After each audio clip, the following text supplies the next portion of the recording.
নমস্কার, আমি শর্মিষ্ঠা রায়, রয়েজ লাইফস্টাইল থেকে। এখন চলে এসেছি, এই যে আমার কটা টব বসানো আছে।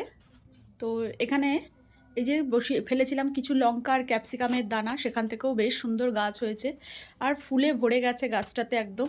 আর এই যে পেঁয়াজগুলোকেও বসিয়ে দিয়েছিলাম, দেখতেই পাওয়া যাচ্ছে কতটুকু ছোট্ট একটুখানি জায়গা, তাতেই এই 3টে পেঁয়াজকে বসিয়ে দিয়েছিলাম আর তার থেকে এই গাছগুলো এই হয়েছে।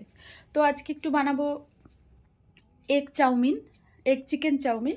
তো ভাবলাম তাহলে একটু এই গাছের পেঁয়াজ পাতাগুলো দিয়ে নিই। কাটতে কষ্ট হচ্ছে, কিন্তু থাকলে তো শুকিয়েই যাবে আর একটু দিলে ভালোও লাগবে খেতে। তো সেই কারণে অল্পই কাটলাম, খুব বেশি কাটিনি।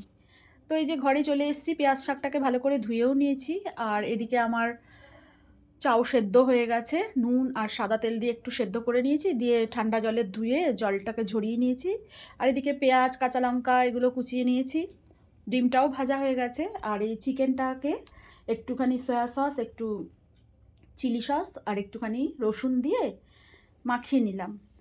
ফ্রোজেন যেহেতু, সেই জন্য আর মাখিয়ে রাখলাম না, মানে টাটকা হলে সেটা একটু মাখিয়ে রাখলে ভালো হতো।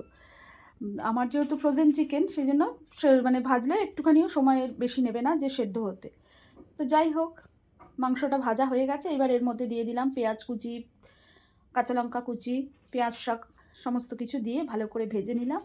এরপর দিয়ে দিলাম এতে ম্যাগি মশলা। নুন দিলাম না, কারণ যেহেতু আমি ডিম ভাজার সময় নুন দিয়েছি, চিকেনেও নুন দিয়েছি, ম্যাগিতেও চাউটাতেও নুন দিয়েছিলাম, সেই জন্য আর নুনটা আলাদা করে দিলাম না। তারপরে আবার ডার্ক সয়া সস পড়বে, তাতেও নুন আছে, সেই জন্য আর নুনটা দিলাম না। এইবার দিয়ে দিলাম ভেজে রাখা ডিমের ভুজিয়া, দিয়ে ভালো করে মিশিয়ে নিলাম। এবার ওপর থেকে দিয়ে দিলাম ঠান্ডা করে রাখা চাউটা।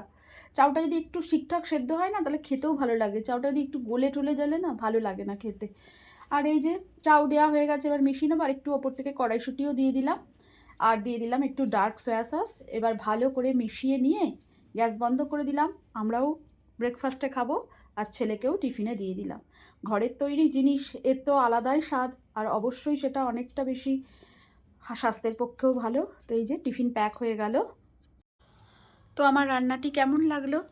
যদি ভালো লেগে থাকে তাহলে একটা লাইক করবেন, কমেন্ট করবেন, আর চ্যানেলটিকে সাবস্ক্রাইব করে পাশে থাকার অনুরোধ রইল। ধন্যবাদ।